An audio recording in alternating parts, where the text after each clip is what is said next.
Z ekipo smo se danes odpravili proti Goriškim Brdom. Najprej smo se ustavili na bencinskem servisu MOL v Vipavžah, kjer nas je že čakala kolona vozil in registrske tablice, samo italijanske. Prendiamo meno soldi?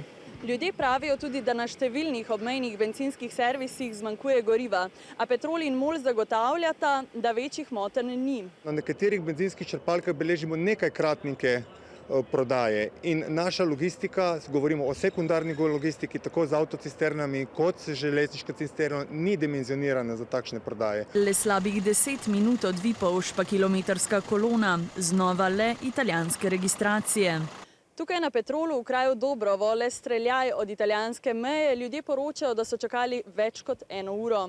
Jaz mislim, da prejšnje dni, dokler ni prišlo do tega, je bilo v redu. Glede ukrepa, da bi omejili nakup goriva za tujce, ki je bil predlagan v preteklih dneh pa... Zakaj bi omejili, da če grem jaz v Italijo, da prišel v trgovino, da prek Slovence ne damo, to bi ne bilo pošteno, mislim. V središču države naj bi prav tako goriva občasno zmanjkovalo, predvsem na Petrolovih servisih. Ob meji z Avstrijo pa se stanje nekoliko umirja.